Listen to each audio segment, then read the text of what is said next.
Welcome back, everyone. John Collins here with you for another edition of Crime in the Courtroom. Today is Monday, April 21st, 2025, and I'm delighted to welcome a guest that, admittedly, I've been really eager to have on the show, and that is Dr. Nancy Levine, the Dean of the Rutgers School of Criminal Justice. She accepted her new position after a lengthy career in criminal justice research and policy development, which included her position as the director of the National Institute of Justice, an organization that I've personally had the pleasure of collaborating with over the years. But before I introduce Dr. Levine, let me pause to take a moment to recognize my good friends and colleagues at Promega, host of the International Symposium on Human Identification, the largest conference in existence dedicated to the practice of forensic DNA testing. For over 45 years, Promega has been helping scientists find the answers, going beyond a focus on just products. At Promega, we bring a network of diverse ideas and solutions to drive better results, not only for our criminal justice system, but to protect and preserve our quality of life through the practice of life science.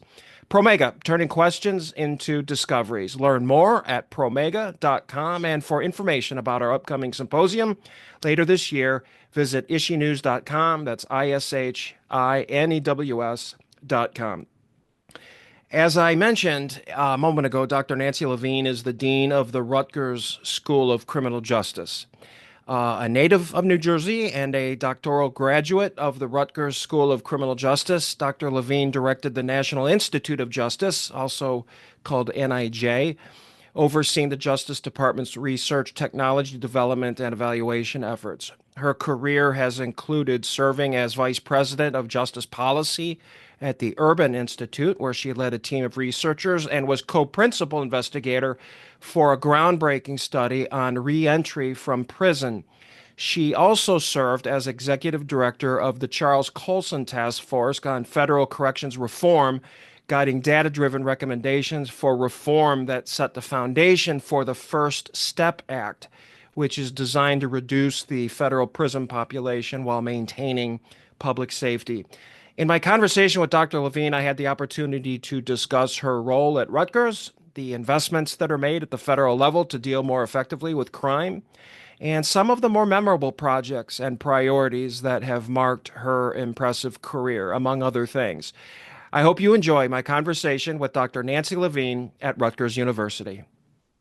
So, your Rutgers, this was a homecoming for you, correct? I understand you're originally from New Jersey. Now, did you do your undergrad at Rutgers or was this your doctoral work? No, it's actually my doctoral work. I did it right here at the School of Criminal Justice at Rutgers in Okay. Newark, New Jersey. So it is absolutely a homecoming. It's pretty exciting to be back as dean now. Was it, I kind of have to imagine it was a little bit surreal. You probably had like a full circle feeling. Tell me about that. Yeah, I would say it really hit me when I was going across campus to a building to get my ID issued to me. And I walked through the doors, and you know how odors kind of like Oh evoke yeah, memories? I yeah. walked through and I realized the last time I was in this building, it was because I was carrying a paper copy of my dissertation. And back in the day, there was one woman whose job it was to measure the margins and assess the font size to make sure it was in accordance with so that I could get my degree. I had already defended my dissertation. Like this was the very last step. And I'm like, and now I'm getting my ID as dean of the school. Okay, But this darn is it, fun. you have to get that formatting right. Oh my Yeah. gosh. Well, uh, when I have a I did my undergrad and did some teaching at Michigan State University, so I Mm, always appreciate the Big Ten schools. yes. So, um, tell me, what was, we're going to talk a little bit about your experience in Washington. Uh, I imagine not so subtle of a change going from where you were at working within the Department of Justice to coming into academia. You come up Mhm. to Piscataway, and what has been for you the biggest challenge or challenges that you've encountered making this change? Yeah. First, just a correction. The School of Criminal Justice is at the Newark campus and Oh, has it's in always Newark. been here Okay. since it was founded 50 years ago. We're celebrating our 50th anniversary this year. We were actually founded by the state legislature. Interesting. Um, Thank you for the yeah, so correction. pretty unique lineage there. Yeah. So then getting back to your question, which was, Just generally, what was the biggest challenge making that oh, kind of a yes, well, transition into okay. academia? Yeah, yeah. Well, okay. Let's just be clear. I'm in week 6 on the job. So It's early. I'm sure that any number of challenges have not yet presented themselves to me. But that said, my background has largely been outside of the academic environment. I call it academic adjacent. So I got my degree here, but unlike most people, especially back in those days, I didn't apply to be an assistant professor on a tenure track in a university. Instead, I actually went to the National Institute of Justice. Right. So I worked there years ago. And then I moved to the Urban Institute to do research there. And so those are both very different environments, like a federal government environment, a nonprofit research institute environment, and an academic environment, right? They're all different, right? So learning the environment and the culture is certainly a challenge. But what's interesting is that the similarities are greater than the differences. It's still leading a collection of researchers. It still has, a similar mission of building knowledge and even similar bureaucracies. So Sure. I Yeah. I don't feel like a fish out of water, but I do recognize that I have much to learn. Sure, sure. And so going back to your experience at NIJ for a little bit here, there, there's a lot of people that listen to the show that are in law enforcement and forensics, and Hmm. a lot of us that kind of grow up in that environment, we become familiar with NIJ because of what they do. But we have a lot of people that are not familiar with NIJ. Hmm. Could you tell us a little bit about that organization, first of all, Hmm. why it's important, and Hmm. what was your role there? Sure. Well, most recently, my role was director of the National Institute of Justice, which my shorthand is it's the research and technology arm of the U.S. Department of Justice. Now, that's shorthand because there's a sister agency called the Bureau of Justice Statistics that collects a lot of statistics on all things Right, crime and justice. And that's separate from what NIJ does. NIJ, historically and to this day, builds knowledge, evaluates technologies and programs, invests in some basic research around technology development. You mentioned the forensic science aspect of NIJ. That's long been a huge part of NIJ's research portfolio. And the goal of the Institute is not just to build that knowledge, which primarily happens through issuing grants to universities and research institutes and the like to conduct studies, but to disseminate that information in a way that's accessible and understandable and can help inform the field, like a lot of your audience, right? People right. who are, doing the good work of delivering safety and justice across the country. And what do they need to know? And what are their priorities? And how do they get their information? And how do we, package what we know about what works in a way that can be helpful to them. And And and I that, will still be talking in the we, I think. Forgive me, but it's been so recent. no, that's okay. You also have, in addition to, the forensic portfolios and policing, you've got a bit of background in corrections as well, do you Hmm. not? And I Hmm. think you did some work, was it at the Urban Institute where Yes, you yeah. did? Yeah. Um, Yeah, can you just give me just a quick a sense of your experience on the correction side? Because there's a lot of change yeah. taking place right now Yes, there with is. trying to reduce prison populations, Yeah, alternatives to incarceration, that kind of thing. yeah, absolutely. So I joined the Urban Institute to help launch a very ambitious study of prisoner reentry back when the term prisoner reentry was hardly even used.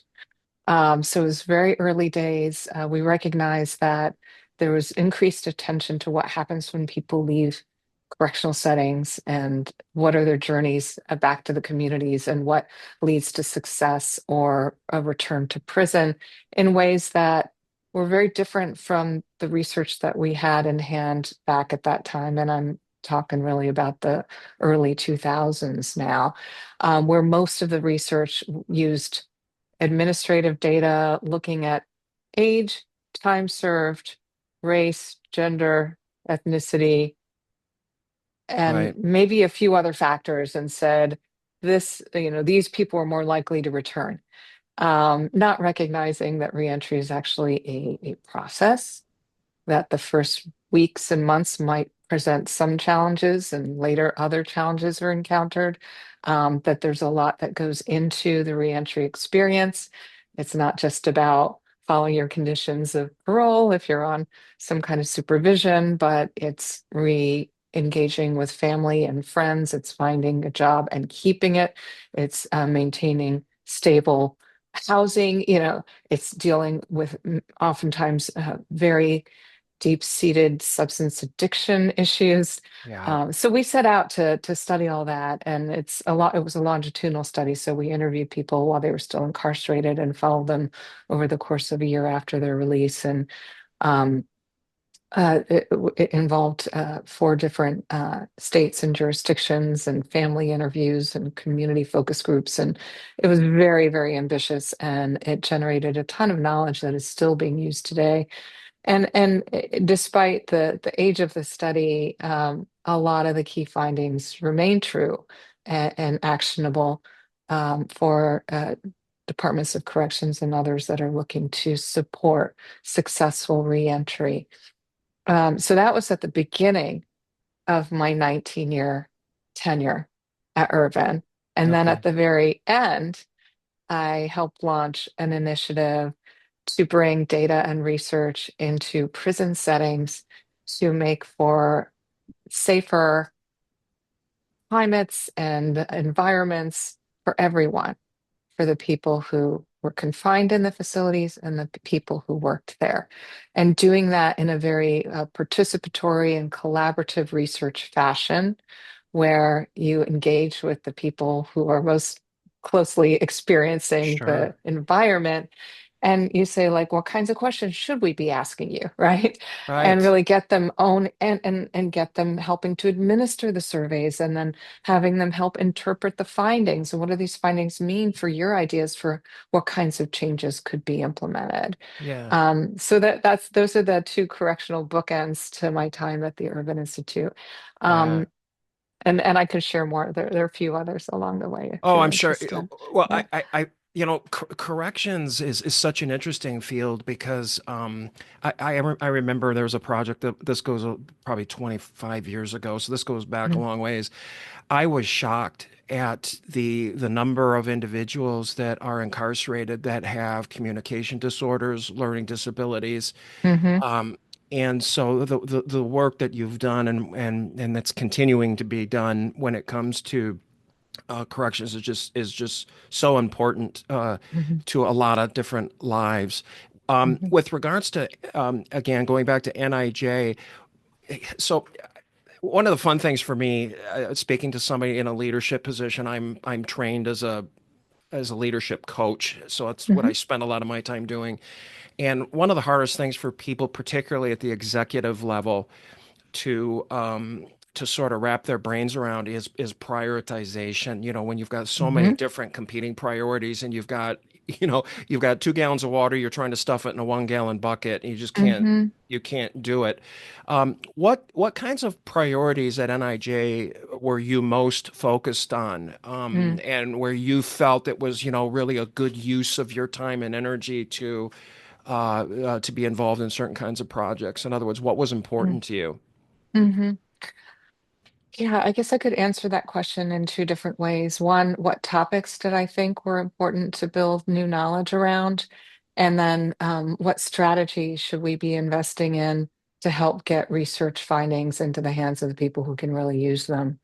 So when it came to the former, I was, and every director comes in and they always have their favorites, but they never want to let them know that they're favorites. And so I was very mindful of that. I didn't want, I mean, I was very interested in building knowledge around policing because when I started in 23, there were a lot of moves to defund the police and offload police functions. And, as well-meaning as those efforts were, in my mind, we don't have the science to know what the impact of these well-meaning Right. changes will be.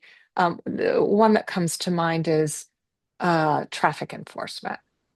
We're going to take traffic enforcement away from law enforcement. We're going to stand up a whole new entity to do that, and or we're going to stop enforcing certain types of traffic violations. Hmm. And like nobody knows what the impact of this will be. We need research. I mean, Right. there's these experiments are cropping up already because the policy always races ahead of the actual evidence. Right. But let's just catch up and like seed some research to understand, is this having the desired impact in reducing racially disparate interactions with the police? Yes, maybe. No, maybe. Um, is it having any impact on traffic safety? Hmm. Is it having any impact on the safety of the people whose job it is now to enforce traffic violations who may not be sworn, right? So there's all kinds of really interesting, thorny questions there. Yeah. So those are the types of topics that I was seeking to seed research on. But to the point of not wanting to have favorites, the one area that I knew the least about and walking in the door as NIJ director was the forensics portfolio. Hmm. And it's in an area that really has suffered from funding cuts over the years, really quite drastically on the part of congressional appropriations. And I knew that and I was troubled by it, but I was also just really eager to learn something new. And I don't know what the staff will say, but I think they might say that I could go down in history as the NIJ director who cared more about our forensic science investments than any other. And perhaps it's because I was uniquely curious to learn about something I didn't know, right? Sure. Yeah. And as I learned, I realized, damn, this is like some of the most impactful work that NIJ does. Hmm. Yeah. Um, and I'll give you an example if I may. Please. Yes, please. Um, One of the studies that was released shortly after I started was fascinating. It was conducted by a former nurse practitioner, a sexual assault nurse examiner, to be specific, Hmm. SANE as they're called, who became a PhD and was observing that women with particularly dark skin pigmentation who were coming in to report sexual assault and other types of abuse made it for really challenging documentation, right? They would say, I got bit on my shoulder, or maybe it was a strangulation situation. And in particular, when they don't report it right away, or bruises take time to emerge, it was hard for her to document those. And if you can't document it, you can't prosecute it, right? So it So just, it's actually has just, huge issues for justice. Yeah. I want to make sure I understand. Was there something? So there was something. Well, we're not talking here about a bias, but it was physiologically the pigmentation of the skin But made so, it. like a very, very dark black woman, for example, it was Yeah. hard for her to say. She said she reports this, but then, sexual assault nurse examiners, they measure, they document, they write Right. it on a chart. It all becomes part of the record, right? And she was having a tough time with this, and so she applied to NIJ to develop an experimental design, which is wild because they enrolled women of all different skin tones who agreed to be administered bruises Wow. over a period. Like, so they got administered bruises, and then they would come back. She'd measure and track for, I don't know, like maybe 2 or 3 times over the course of a few weeks because, bruises will change in shape and size and color. Yeah. And she experimented with using different colored lights and different colored goggles. And what she found was that a violet light with yellow goggles was, I think, 5 times more likely to discern bruises and other marks of Wow. trauma on women of very dark skin pigmentation.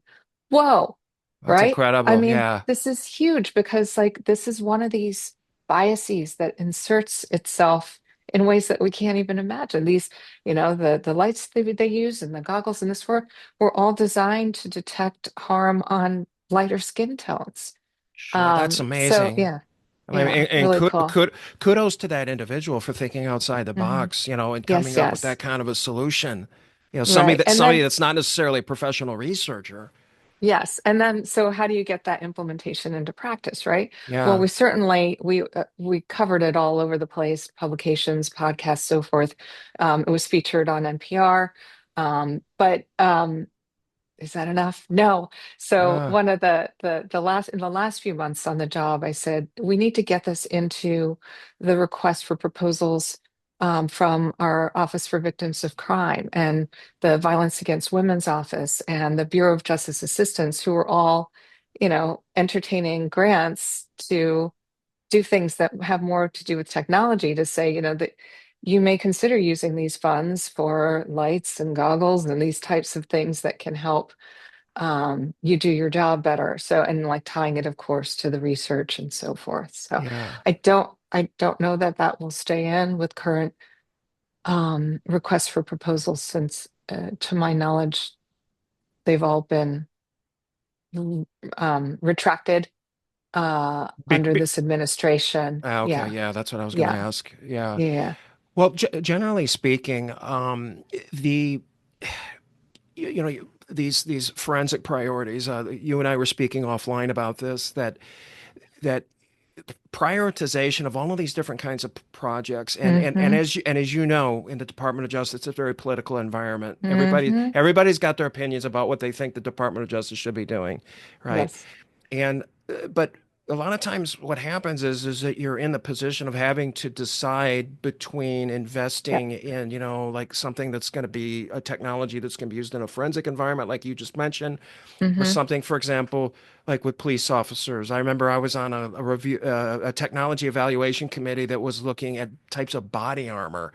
Hmm. How do you, Body armor is, it's yes, that's one of huge. the hallmarks of NIJ's Yes. legacy in the field. Yes, and it's a very Yeah, well-deserved legacy, and yes, it's very important work. But yeah, yeah, how challenging was it yeah. from your It's, perspective to decide between, where you're going to invest your time and energy and your money? yeah, yeah. Um, how challenging was it? I guess maybe not as challenging as you would think. Okay, We never have enough money to go around. So we can't, there's things that have to get sacrificed. So, for example, if we had, going back to the traffic enforcement question, if we had a request for proposals for research on that topic one year, then the next year we'd probably skip it, right? So that's one way that we try to cover as many topics as possible. sure. Um, it's also the case that the field doesn't have unlimited capacity to respond to the research solicitation. So, Right, and to do so in a way that's of high quality. So it's not an uncommon experience to apply one year and then, not get accepted, but get some constructive feedback and then maybe, go back a year or two later and get funding. So I kind of sprinkled things around a bit. I also tried to really honor the expertise of the scientists working at NIJ, who were much closer to the state of research knowledge than I yeah, was on any one topic, right? So these are all amazing professionals with tremendous expertise, and they kind of know where the needs are. And um, I'd say probably the tougher decisions were not about whether, but how much, right? right. So, and in particular, as I now I see what is happening that looks like this current administration is not very science friendly, shall we say. I wish I had had more resources to fund things for longer periods to sustain this work. Hmm. And that's just a huge challenge that NIJ has had over the years in sustaining a sufficient level of appropriations from Congress. th- I want to ask you about that specifically.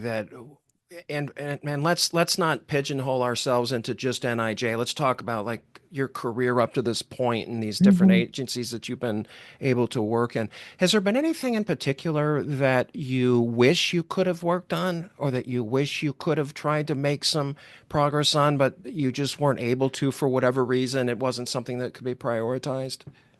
Mm, so many. Um, Oh, I can imagine.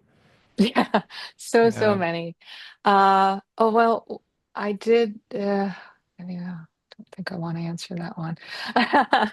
There, there's some that we had in the works that just got put to a stop because of the change in administration. But Okay. I don't want to put a target on any one topic's head, so to speak. Okay. Uh, But but that's it's an interesting point that you bring up because it's one of the real challenging things of working in government, and it's not just the federal government, state government, is every 4 or 8 years you have mhm. a major change of administration, sometimes with dramatic differences of thinking between the previous administration. Like, and I don't think people in the private sector could fully necessarily appreciate what that would be like to just Yeah, have your entire perception of reality flipped upside down yeah, with one election. yeah. And it's stressful. Yeah, and what's interesting about that is some of the federal science agencies recognize that, and all of the science agencies are supposed to, by statute, have independence, right? Because if you don't have an independent science agency, politicals can come in and say, no, you can't publish that report. I don't like the findings. Right. And by the way, Exactly. taxpayer dollars paid for that study, right? Yeah. And that may be happening now. Uh, the census director, the director of the Institute for Educational Science, several other science agency directorates are um, politically appointed. So they're appointed by the current president, but they span 5 and sometimes 6 years Wow. with the goal of having some continuity and trying to remove it a bit from the political process. Um, Now, I gave you some examples. The census director, even though he had the ability to stay, is now gone. That's Rob Santos, a former Urban Institute colleague of mine. The education agency, the research agency, has been abolished. So Wow. even these ways to design science agencies to be protected have not withstood what we're experiencing right now. Yeah. Would you say that looking forward, not just the next 4 years, but, the next 8, 12, would you say that the political influences in science would be among your biggest concerns? And do you have any other concerns that sort of worry you? Yeah, I mean, my biggest concern is the existential one. Are these agencies going to go away Yeah. entirely? Some already have, or will they be reinstated under different leadership in the future? And even if that's the case, how will they change?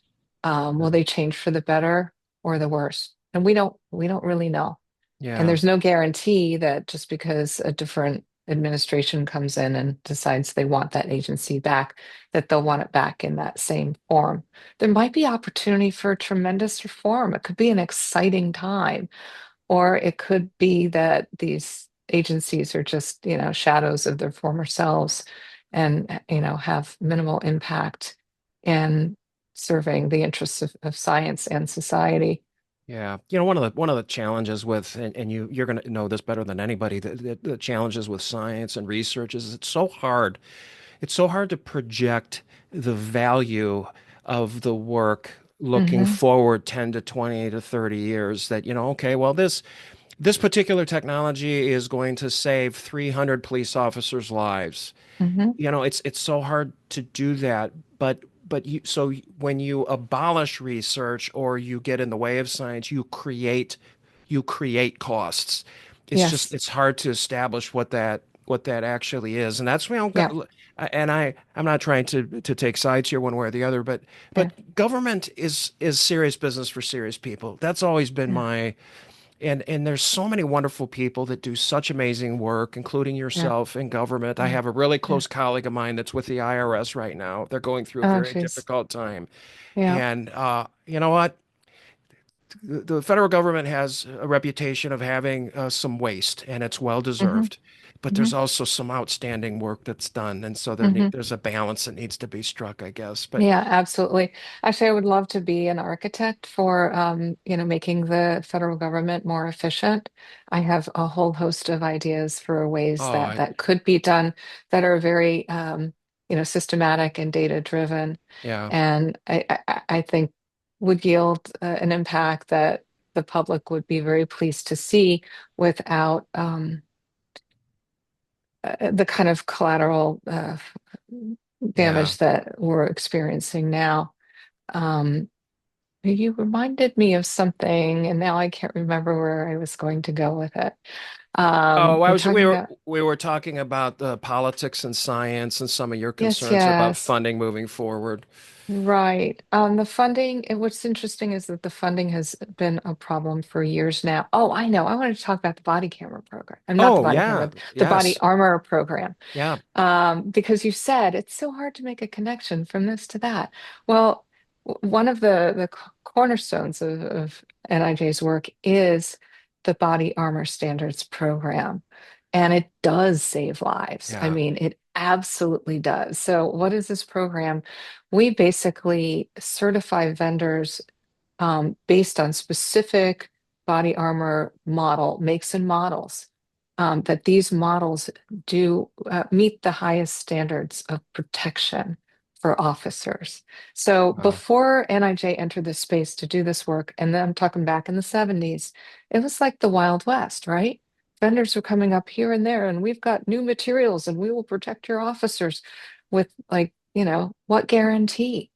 So, we've developed standards. We just issued, I think, the seventh version a year ago. That now the vendors all need to get their models tested to make sure that they meet. The most recent set of standards includes those specific to body armor made for the female form, Okay. Yeah. which is Oh, so important. Um, absolutely.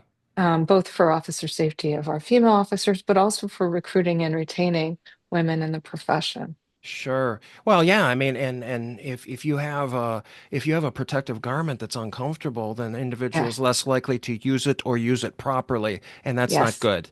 Yes. Yeah, Uh, that's fascinating. I appreciate you yeah. mentioning that. Yeah. Yeah. I had a question that I wanted to ask you. It's a little bit in the weeds when it comes to, crime in Mhm. general. Mhm. I've got a really interesting guest that I'm going to be, so you're going to be, this is episode 89. Mhm. The conversation I had with this gentleman is going to come after yours, episode 90. His name's Jeff Asher. He's a data Yeah. analytics, really Yeah. I know interesting Jeff. guy. You know, Jeff? Yeah. And we Yes. had a He's really super fascinating. smart. Oh Yeah. my gosh, Yeah. yeah. My IQ went up 2 points just talking to him. But anyway, we were talking about crime data, and Mhm. that and even he just had a post recently on LinkedIn showing that year to date, 2025, shootings are down dramatically.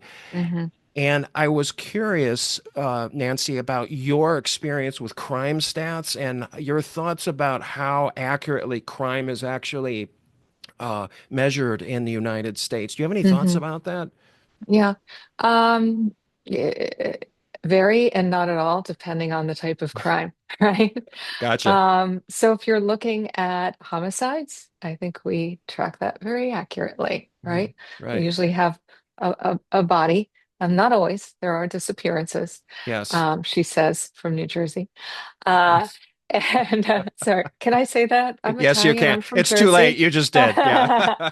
Um, but we have very accurate ways of measuring homicides, other types of deaths, of course. And that's good because that's like one of the most serious crimes, or arguably the most serious. And so being able to track that accurately is highly important. So that includes homicides by firearms. So great to know that. Yeah. Firearm crimes that cause injuries are really important to measure, and we have less consistent ways of doing that. But it's a huge piece of the puzzle that I think we need to focus on more. I believe that jurisdictions that have started systematically collecting this data have developed better and more effective strategies at preventing both firearm crimes and injuries and also homicides as a result. Because the thing about homicide data is that it's relatively rare, so it's hard to identify patterns which can Yeah. help you predict when and where in the future similar crimes will occur. Yeah. So as you go down the hierarchy of seriousness, though, the crime stats get less and less good. And of course, we have, as sure Jeff mentioned, a patchwork of data, because we have something like 18,000 independent law enforcement agencies in the country, and Yeah. many of them all have their own data collection and reporting. Some report, some don't comply. Some report in some ways, some report in another. There's a difference in how the uniform crime reports were counting crime versus the NIVERS, which is a whole incident-based way. It's much more accurate, but it's a big Mhm. transition. So um, it's a hot mess, but I think Jeff probably covered that. Yeah. The- I think you were getting to another point about the decline, though, right?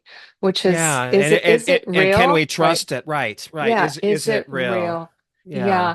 And I absolutely believe that it's real because it's so consistent. Um, and I think it's, we had an artificial and very unfortunate uptick during and after COVID. Right. And so there's a lot of correction going on. This is what we call regression to the mean. Oh, As yeah. statisticians, Yeah. like even if we did nothing, we'd probably see it come down. But Hmm. we did more than nothing. Certainly, and under the Biden administration, we invested very heavily in community-based solutions to violence. Hmm. And this, I think, is not in lieu of traditional police work, Sure. but as a complement to, so that you're engaging with the folks who are experiencing the violence, used to engage in the violence, know the networks, and can intervene with those networks. Yeah. And there's a growing body of evidence to suggest that this is a successful strategy. Yeah. Dr. Turjanowitz at Michigan State was a really big proponent with the Flint Project in community Uh-huh. policing, and it's remarkable. First of all, that when police insert themselves as partners within a community, first of all, the residents are more likely to call the police because Hmm. they're trusted. So you get more accurate, you know, just reporting, people getting on the phone, calling 911. If they trust the police, that's more likely to happen. Yeah. Yeah, the community policing is a game changer. Um, so at Rutgers, tell us. So Rutgers University in New Jersey. First of all, how big is Rutgers the university, and then how big is the criminal justice school? The school has about 700 undergraduates, Okay. about 3 dozen master's students, although that will be increasing soon. Happy to share more about that. Yeah. And about 3 dozen PhD students at any given time. So Is the master's program a new undertaking? the current one is not new, Okay. but we're going to be creating a new executive master's program tailored towards criminal justice professionals who are working full time. Okay. It'll be online after work hours, but we'll have some in-person touch points, maybe a weekend before and at the end of each semester, so Nice. that they can create a community, a network. And I'm really excited about it. I believe there's a lot of demand for master's degrees of this type that can help impart knowledge on things Sure. like how do you discern a program that would be effective? How do you partner with researchers? How as leaders, um, do you bring people along in innovation, and how do you measure as you go? Yeah. There's just all manner of ways that we can help grow future leaders in the criminal justice profession, and we're very much looking forward to doing it. Do we know when that's going to go live? Yeah. The plan is January of 2026, so we'll be Okay. taking applications in the fall. Okay. Well, I tell you what, Yeah. I mean, I Yeah. would love to speak with you again maybe next year as the Okay. program gets because I know that we have a lot of members in our audience that would be interested in Yeah. not only the program but just the success and the impact that it can have on the field. Yeah. What would you say excites you the most about this new position as you kind of think forward and what you Hmm. might, as an individual professional, what you might be able to accomplish? Hmm. Well, I've held leadership positions in research organizations in the past. So what makes this one different is a different way to impact the field through educating students, Hmm. right? Right. I've done my own mentoring over the years, and I have I won't call them children, but my brood, of people who have worked with me and gone on to do Yeah. amazing things that, Yeah. just tremendous pride in them. But being able to do this on a scale of a school dedicated to issues of criminal justice Yeah. is very inspiring. Yeah. So, Well, I wish you the best of luck. I mean, because it's a tremendous amount of responsibility. But what I do want to ask you a question more generally, and, mhm, and maybe this taps into your overall experience, not just at NIJ, but what are your mhm, thoughts? What are your thoughts generally about the role that universities in the United States can play in mhm, supporting, the criminal justice effort, in America? And, what is it that universities do well, and what is it mhm. that they could possibly improve? Yeah. I mean, I'll talk about my own program, okay? Sure. When I was at the school, it had a very strong history of nurturing and supporting future scholars who went on to develop their own criminological theories and find positions in some of the top criminal justice and sociology programs in the country, and also nurture and support people who went on to hold leadership positions in departments of corrections and parole, in the state police, in local police departments, in government, right? Sure. And Yeah. then, um, programs change and morph and grow based on leadership, based on current faculty, based on societal influences. And so, in walking through the door of this Rutgers School of Criminal Justice today, I find that it's more focused on the scholarly pursuits, and that we've lost that dual role of also supporting our future professionals in the Yeah. criminal justice field. Mm. And I need to bring that back. And in fact, I was really candid in my interview as a finalist to say, if we're going to be the school of the future, we need to welcome scholars who are working to improve it from within, as well as working to reform it from the outside. And we Yeah. have to make space for both. Oh, well said. So you have a lot of responsibility. Mhm. What kind of things do you like to do to unwind or relax? I love to bike, and I love biking vacations. And that doesn't mean I'm hardcore, but I do have some cute bike outfits. Oh, Um, and I sing, and so I'm looking for a new choral group to join here now nice. that I've relocated. I love that just kind of interacting with music taps a different part of my brain. Yeah. Um, and I love good food and good wine. Oh, So, And for our audience members that want to learn a little bit more about you and Mhm. Rutgers or the criminal justice, where can we point them? RSCJ dot Newark, Newark, dot Rutgers dot edu.